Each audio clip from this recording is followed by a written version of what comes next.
Hey guys, welcome back to the latest episode of the Growing a Dental Practice podcast. I'm your host, Mike Kennan.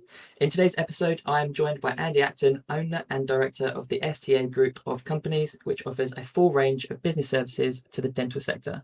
This includes Frank Taylor and Associates, acquired by Andy in 2000, which is still the leading valuer and sales agent of dental practices in the UK. Andy is a sought-after public speaker covering topics including leadership, management, marketing, and the future value of dental practices. He also co-hosts the Dentology podcast with his business partner, Chris Strevens. Welcome to the show, Andy. Thanks for joining me today. How are you? I'm great, Mike. Thank you. And thank you for having me as well. Really looking forward to our conversation today. Yes, me too. We got the pleasure of meeting each other on last Friday at the dental showcase for the first time. And this is one of the great things about shows coming back now, that all those kind of relationships and connections that have been forged, many of them through lockdown, now are transferred into physical relationships. And that was really nice to meet you. Yeah. Was there anything amusing about my appearance? Well, you sort of floated in from the atmosphere because you were dressed up as a spaceman, and you kind of drifted around incognito, because I think you got within about 5 feet of me before I realised who it was. And then the visor went up and I'm like, it's Mike. But no, I thought it was a really clever way of standing out. And I was talking to some of the guys in the office earlier on today about our recording, and they said, who are you talking to? I said, did anyone go to the show? The spaceman. Went, the spaceman. Yeah, we saw the spaceman. So it definitely worked. I think, as I was saying, I think it worked from a brand recognition or a visibility perspective. Like I said, also it was way too hot, and I probably won't be wearing that again. It was like wearing a duvet. Well, no, Richard Branson, it's worked for Richard Branson for the last 30, 40 years. So why not stand out, do something different? Yeah, I got so many. Have you come from far? That was a classic one. And my favourite one was, I can't believe they've done that to you, and I had to be like, actually, no, I did this to myself, which was great. Which makes it worse. I know. I'm like, oh, what a muggins. But no, it was really good. Like you say, it was really nice to sort of see all these people that you kind of met sort of online, or even just sort of contacts you've connected with on like LinkedIn, and you've only ever seen like a small profile picture.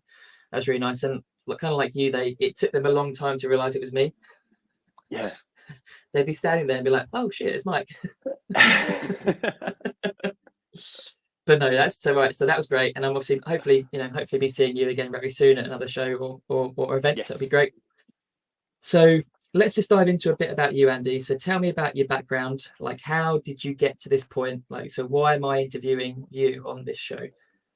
So my start I started in banking. I worked for a number of different banks, mainly on the sort of business strategy side, kind of designing solutions for banks.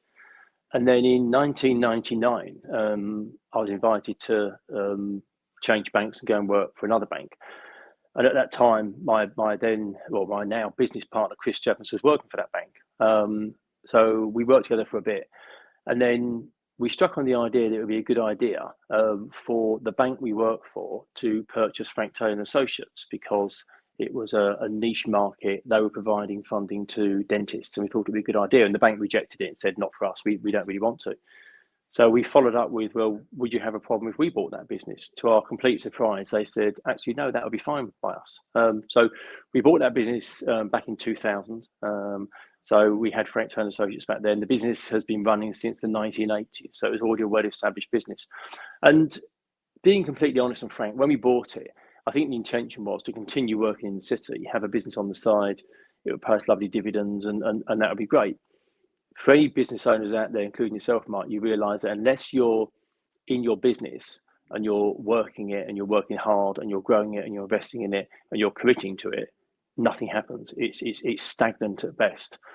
So we worked out pretty quickly that was a really crap idea. We're going to have to do something different. So over a period of time, we both resigned from our good jobs in the city and invested ourselves full-time in Frank Taylor Associates. And that's when things really started to change. And so now we're in sort of 2003, 2004. And the one thing that we identified is, so Frank Taylor Associates values and sells dental practices, which is, if you think of a stool, you really need more than one leg on a stool. And this was a tradition, this was a classic one-legged stool. All it did was one thing. And from a business point of view, that's incredibly risky, because if that market or that business suffered, then we're in real trouble. So we said, well, we need to start looking at doing more things. Because our background was in finance, one of the obvious things to do was arrange finance for dentists to buy dental practices, because at the time that was a very much a needed service. So we started doing that on an ad hoc basis, and then in 2010 we set up FTA Finance. That was out the back of, there was a recession in 2008. So coming out the back of that recession, there was lots of disenfranchised bank managers. The banking sector was being quite cautious. So we managed to pick up the best healthcare manager in the country, David Brewer, and he heads that team up and still does today. And that business has done incredibly well. This year, they'll probably arrange about £180 million worth of finance for dentists to buy dental practices. So that went really well. And then in 2016, we set up FTA Law, which is now a full-service law firm based in the north of England in Leeds. And the reason for that was a frustration around the delivery and the service standards within the legal sector. And we had an ambition to try to move that on and change what that would look like. So that business now does sales purchases, property, litigation, and it's got a very strong employment and HR section as well. And the theme here is it's all about the business services that dentists need. So we've now got the valuation and brokerage, we've got the finance business, we've got a law firm. We then set up a FTA Wealth, which is a life insurance, pensions and investments business. Again, much needed for buyers and for sellers. Buyers to make sure they've got their insurance in place if they're buying practice and they've got a loan, and for sellers to make sure that if they're releasing equity from their practice, they invest it and do that in the best possible way. So that worked really well. That's 2017. And then in 2018, we set up FTA Media, which is a video marketing business. Started as a little tiny internal project because we needed some video content ourselves. And then roll forward 4 years, we've got a full team of videographers and editors, and we've got a number of quite high profile retained clients that we provide all their video content through the year. So we've ended up with this group of companies, and the focus is they all deliver services into the dental profession from a business perspective. And it's been a hoot. It's been an absolute scream. It's a great profession to work with. As was shown at Dental Showcase last week, they really are a delightful bunch of people to spend time with. Yeah, because I haven't been in the industry as long as you, but I can't see myself leaving the industry anytime soon because it is such a I find dentists are fascinating people. They're just because they're so clever, and they're all very ambitious. It's an interesting conversation, and just the wider dental community is also great. So the nurses, the receptionists, the TCOs and stuff, they're fun to be around. And there's lots of lovely suppliers as well. But no, I love that model of bringing together more than one service. I'm not sure if you know, but I run an organisation called the Dental Business Alliance, and that's we're trying to do the same thing by bringing together those sort of services, because dentists don't have time to sort of shop around, and they need like 20, 30, maybe even 40 services, and they haven't got time to look for the individual suppliers. So if you can offer it in a single place, then happy days. Absolutely, no, great idea. And you when you said I'm going to buy FTA as a side business, I was like, what? Well, the thing is, so in my family, there's no entrepreneurial background at all. So my father was a teacher, my mother was a nurse, and my family on both sides, no one's been in business. So I didn't have a clue what I was doing, and I'd only ever been employed. I worked for a bank, but then I got this thing that I think in business, a really underrated skill is naivety. I think if you've got a bit of naivety, that gives you license to try and do things. I think if you're the sort of person that kind of knows everything or thinks things through to the nth degree, you will always find a reason to not do it. So I was naive back then, and I'm still naive anyway. But back then, it was a really powerful thing to have, because you didn't worry about the what ifs. You kind of just got on with it and did it. And then if your situation, it's amazing what you'll do to make sure that things work. And in the early days, we did whatever it took, and we got through. And then once things settled down, we were then able to build a business. Yeah, no, that's fantastic. So that's about you and how you got into dentistry and where you are now. So that's great. So I'm going to start off with probably quite a chunky question, but how do you buy a dental practice? Like, what is the process? Like, I realize I've gone head in there. Right. So what you need to do is to start with, you need to be sure you want to buy a dental practice. That's the key thing. That's the key thing. And perhaps we'll talk about that a bit later in terms of what that looks like. But the process that you need to go through is the start point has to be building up your checklist of what you want. And that would include things like the location you want to buy your practice, how many surgeries, what sort of dentistry it delivers, whether you want to buy the property. So would it be a freehold or a leasehold practice? That will give you an outline in terms of what's available to you. Then what you then need to do is look at your own financial situation and work out realistically how much you're going to be able to borrow. So at the moment, banks will lend you somewhere between 80 and 90% of the purchase price. So you're going to have to put in either 10 or 20% as a deposit. So depending on how much you've got available via a deposit, that's going to kind of set the limit in terms of what you're going to be able to buy as a dental practice. So, for example, a £500,000 practice, you'd probably need somewhere between £50,000 and £100,000 as a deposit. That's going to start to give you an idea in terms of what sort of practice is going to be suitable for you. And it's perfectly fine in the early days to buy a small practice, hone your business skills, learn what it's like to lead a team, and then possibly buy or expand that practice. You end up with a bigger practice. So once you've got your wish list of what you want, and you understand what deposit you've got and what a bank will lend you, you're then in a position to then start talking to agents, registering, receiving details, and going and viewing practices. Those first stages are critical, because if you don't do that, you could very easily find yourself looking at practices that just don't work for you. They're out of your league, they're out of your budget, and that's quite disappointing. So that little bit of work at the beginning makes sense. You then receive details, you like the look of it, you go and have a look at it. If you see a practice you like and the numbers work for you, and it's important they work for you, not work for somebody else, because everyone's situation is different. What you need to do is you need to speak to an agent, if it's through an agent, or the person that owns it, if it's direct, and make an offer. Once your offer's made, get that offer accepted. But now the real hard work starts, because you're going to need to appoint a solicitor. You're going to need to talk to a bank. You may want to do it through a broker. You could do it yourself. And then you need to make sure that legal process starts to happen quite quickly. Where deals tend to falter and stall is where there's no momentum in that process. So pushing your solicitor, your bank hard makes sense. Also, you're going to need to register with CQC. And at the moment, that's running at about 16 weeks to get registered with CQC. So you need to start that quite early as well. If you do all those things, then you're well on the path to successfully buying a dental practice. And it only takes 2 or 3 minutes to say it, but believe me, there's a lot of work in there. But there's also a lot of groundwork you can do as a buyer. Even if you're not thinking of buying a practice in the next year or two, you can start thinking about what that practice might look like. And also it might allow you some time to build up your savings that will be needed as well. And Andy, that's a brilliant explanation. And like you say, it's a 2 or 3 minute explanation, but actually there's a lot more to it. Yeah, there's a lot of work in there. And when you said you've got to push the solicitor, that just kind of gave me not nightmares, but reflections of when I was buying a house last year, because the solicitor can really hold it up, can't they? They can really, it depends who you have, but it can really sort of push the timings around.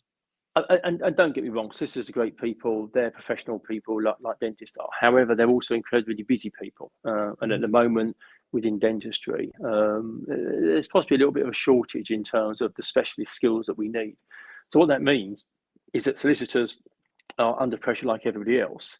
And it's not their fault, but perhaps they might not necessarily be on your file as much as perhaps they should be. Therefore, part of your job is to make sure that you stay on their radar and they prioritise your case. And so that's what I mean about sometimes you need to kind of work quite closely with your solicitor and make sure that things happen, or else things can delay. And honestly, a deal could take 4 or 5 months with slow parties in the transaction. And by that, I mean a buyer, a seller, solicitors, and the bank. It could take 7, 8, 9 months. So there's a real benefit to be had by trying to make sure that everyone's enthused and focusing on your deal. Yeah, brilliant. So that's the sort of the process of buying an established practice. But obviously there's a lot of talk at the moment about starting squats, or that's always been a case. So starting a brand new practice from scratch. Yeah. What would you say were the key benefits of buying a practice over starting a squat? So if you buy a practice, effectively somebody's already taken it through the squat stage. So you're buying an established team of people. You're buying an established patient base.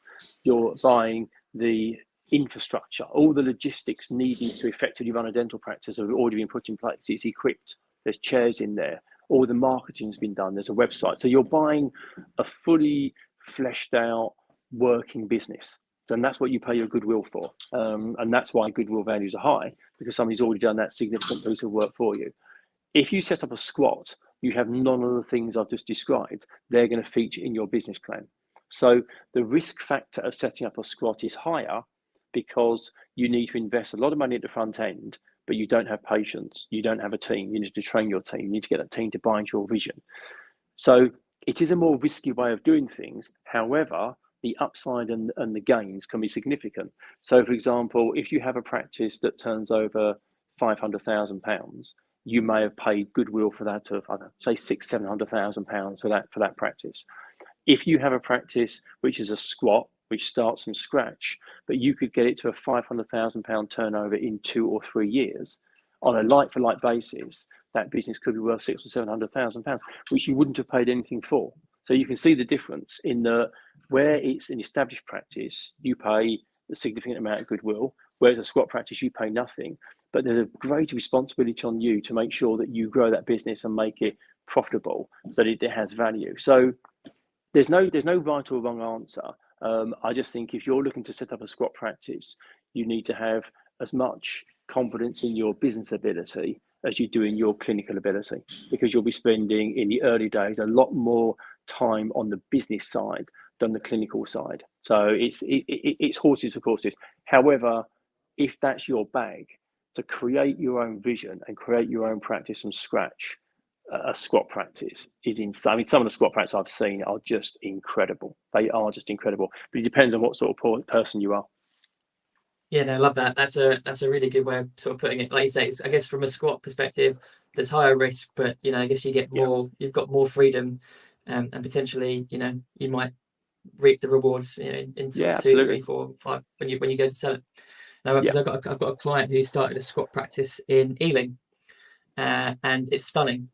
Like it was an empty, a brand new sort of unit in a new development, big space, and he's just sort of put in what he wanted, and it just doesn't look like a dental practice. Like it's got a wall covered in plants, and it's just fantastic. Whereas you can probably do that with an existing one. So I mean the reality is that most existing dental practices tend to be in kind of form of residential properties, or increasingly they're kind of retail outlets on the high street, but the environment they're in has already been set. That kind of it's kind of a structure that's already there.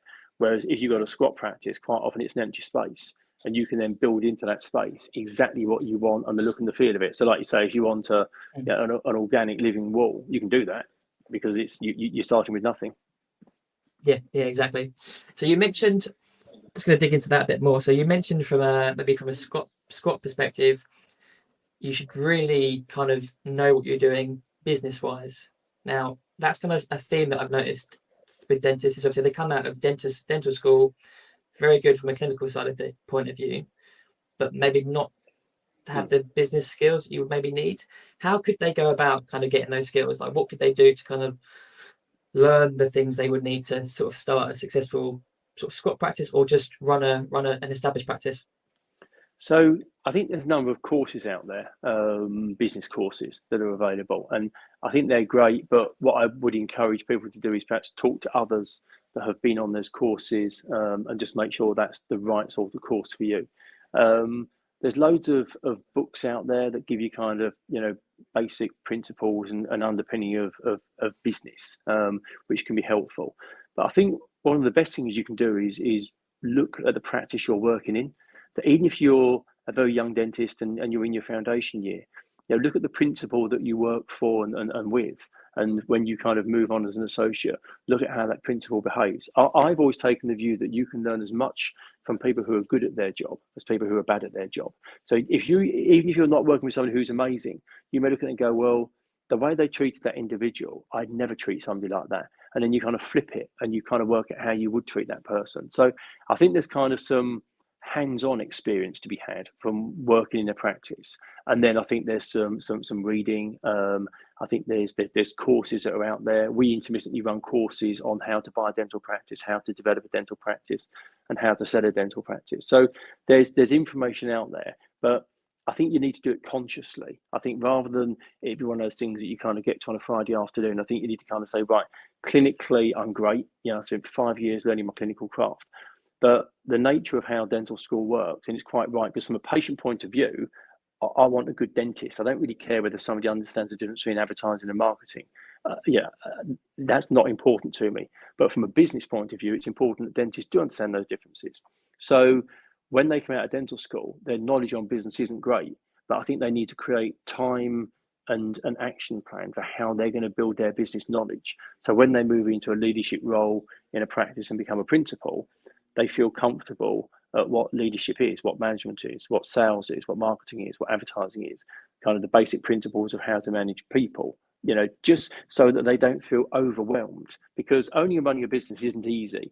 The bit they're very good at and they're very comfortable at is the dentistry, but there's a whole basket of other skills they need to develop. So like I said, I would say start early, and also look to get mentors. You know, there's a profession full of incredible people, and people are very generous and willing to share their knowledge and help. And if you approach people and ask them to be your mentor, you probably be surprised people will give you that time. But I think the thing that I'd say is it has to be a conscious action plan to build your business knowledge, not just wait for it to kind of fall in your lap, because it tends not to work like that. You know, Andy, that's brilliant. Definitely don't wait until you're about to buy a practice before you start figuring out what business is and how it works, because that's not going to work, is it? No, it's a bit late. Yeah. No, it's excellent. So we've already kind of touched on it a little bit, but like, how is a practice actually valued? Like, what goes into it? You mentioned Goodwill. If you could give me like a nice explanation of what Goodwill is, that'd be brilliant. Because I heard it multiple times. I was like, what is that?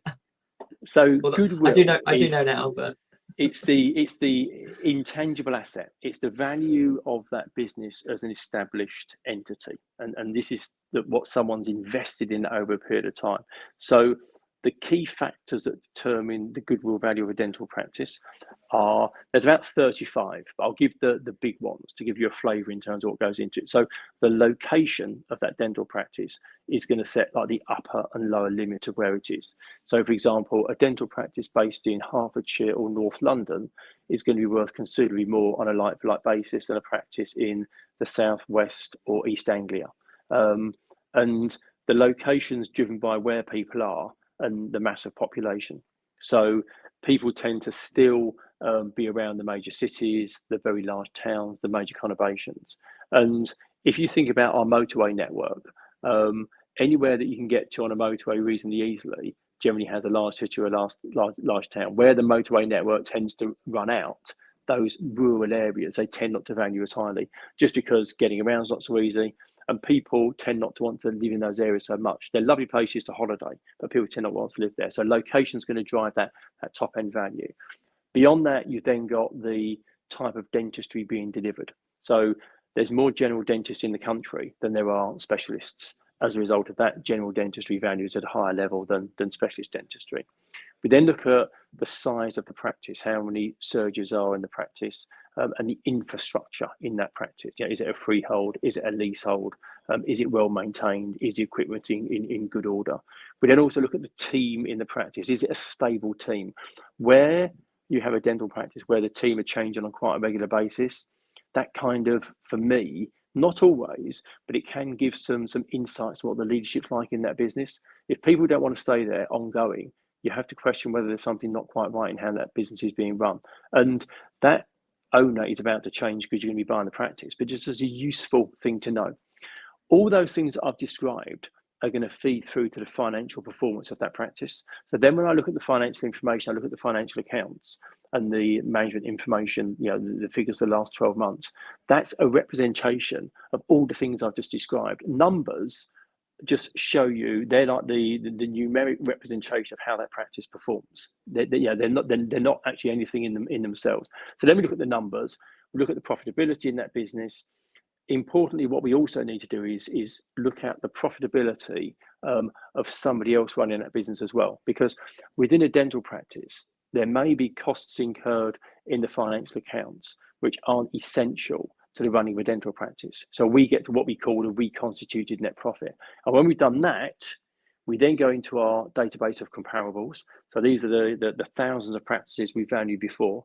And we look at those and we work out which of those practices look and behave in a similar way to the one that we're valuing, and what did it sell for. And then that would give us a strong indication in terms of the value of that dental practice. And then that value gets represented as a multiple of that reconstituted net profit. Is that enough? Yeah, yeah, I think so. It can get quite complex. It's a really big topic, but hopefully that as a snapshot should get you to a point where you go, right, okay, I get what Goodwill is. Yeah, that makes sense. Well, it makes it, because I've heard you mention on other sort of podcasts and speeches about sort of EBITDA. Yeah. Is that correct? Yeah. So what you've got is, where does that fit in? Okay, so you need to do some visualization now. So on the set of financial accounts, you have a profit and loss statement. So at the very top end on a profit and loss statement, you have income. Below income, everything else is a cost. So that would be the associate cost, materials, labs, property, staff costs, travel, heat, light, all those bits and pieces. And then when you get all the way down to the bottom, you then don't end up with a net profit. So you have one income line at the top, you have all these costs, and you have a net profit figure. And that net profit figure in the EBITDA mnemonic, the net profit, the E is earnings. That's your net profit. And then the B is before. So you then add back to your earnings. The I, the T, the D, and the A are interest. So you add back any interest charges. T is for tax. D is depreciation. And A is amortization. And amortization is effectively depreciation, but specifically for Goodwill. So you add back the interest, tax, depreciation, amortization, and that gives you your EBITDA number. However, whilst EBITDA is a very consistent number to work to, it tends to work with larger corporate businesses. It doesn't work so well for most dental practices, which is why we also do what's called a reconstituted net profit. And we also add in those items that are specific to somebody who runs a dental practice. There's another important element that mustn't be overlooked as well, which is, depending on how somebody runs their dental practice, there could be higher than needed associate costs. And by that, what I mean is, if I only work in my dental practice 1 or 2 days a week, but when I sell it, the person who buys it going to work in there 5 days a week, their reliance on associates isn't going to be so high. Therefore, there's going to be a proportion of associate fees that could be added back that would effectively increase the profitability of that business. So yeah, EBITDA is an important start point, but it goes another sort of step or two further. But there's way more things to consider. It's like the fact that you said that there's like 35 touch points or what have you, and it's like you've only covered like 4 or 5 of them. I'm like, wow. No, that's brilliant. Well, I'm glad you know what you're doing. So let's. so am I. Yeah. So let's talk about kind of the, before you buy a practice or consider buying a practice, like what should the associates think about? You kind of mentioned sort of the type of dentistry they want to do and if they want to do this, but like what other things should the associates consider before sort of jumping into this? I think as an associate, you need to work out why you're buying a dental practice, what you're getting from it.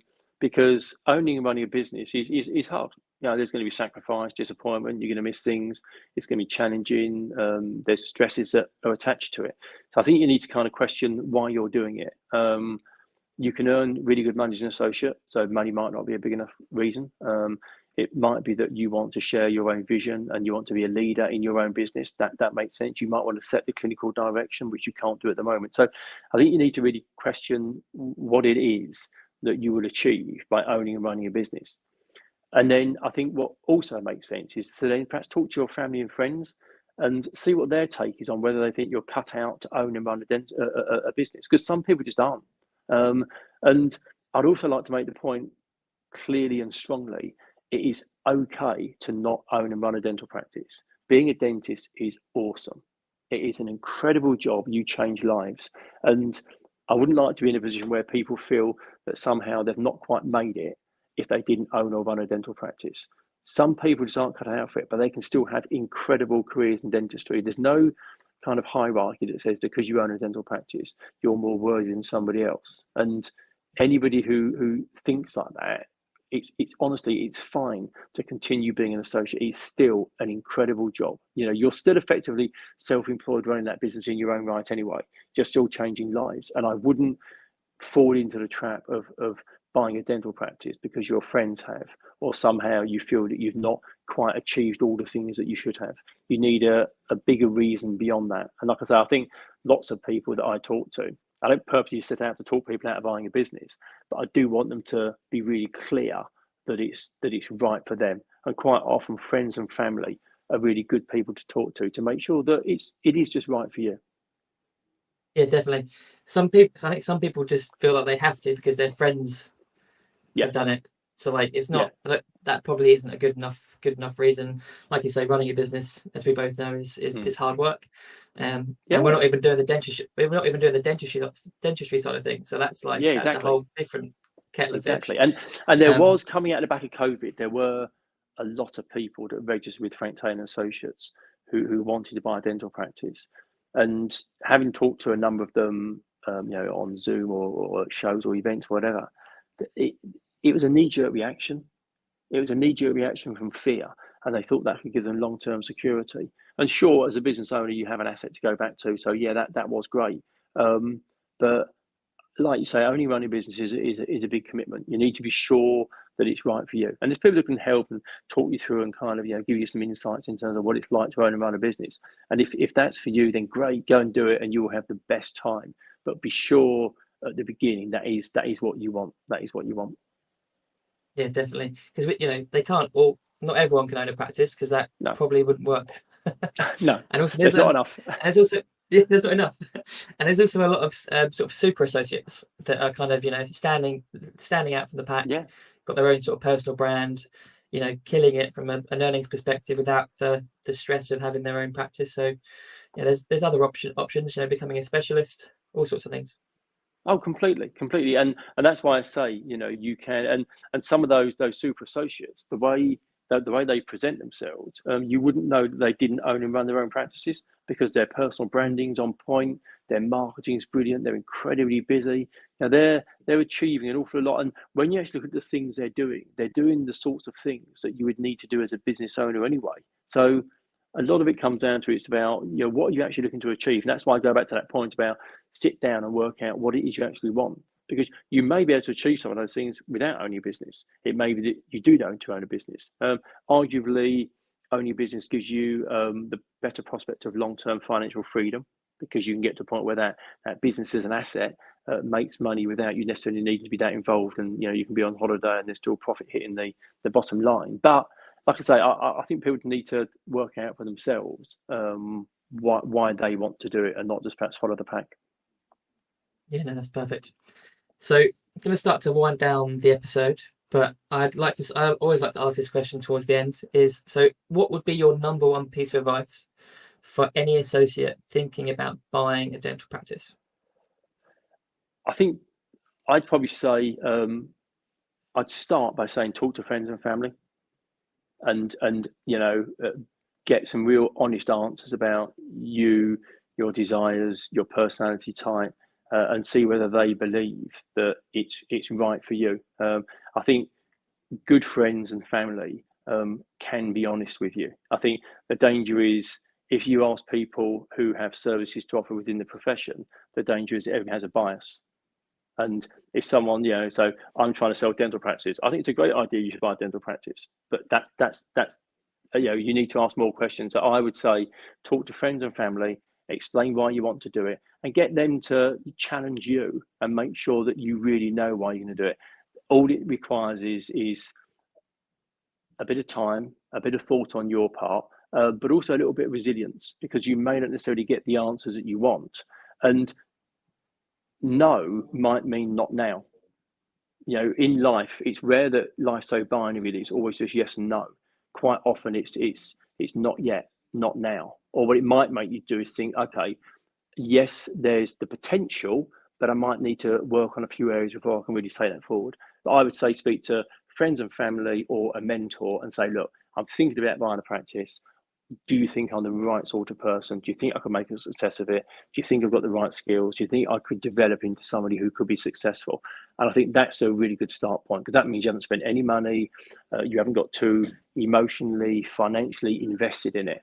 And then if you get good vibes and good answers to that, then move on to the next stage. But remember, if you don't get the answers you're looking for, rarely in life are things yes and no. It might just be not yet, not now, and you might have to work on a couple of things to make it work. Andy, I love that. That is some solid advice, and I like that fact that you're not saying like it's not a no now. It's a not yet. That's honestly fantastic advice. Yeah, brilliant. Right, Andy, this has been fantastic. I've learned a lot, even though I thought I'd learned a lot from listening to you other podcasts. I've learned a lot today, so thank you for that. No, you're very welcome. It's been lovely chatting to you, Mike, and you do great Excellent. work. It's a great podcast. Yeah, we're getting there. We're working towards it. So finally, Andy, how can listeners contact you if they want to learn more about buying a practice? If they can jump on the Frank Turner Associates website, you can get my details from there. You can find me I spend time on Instagram and LinkedIn and Facebook. So yeah, if you just chuck my name into one of those platforms, I'm sure my ugly mug will pop up. Excellent. Well, thanks for that, Andy. I will make sure all your details are in the show notes. And then until next time, have a great rest of your week, and I'll talk to you very soon. Lovely. You too. Cheers, Mike. Thanks a lot.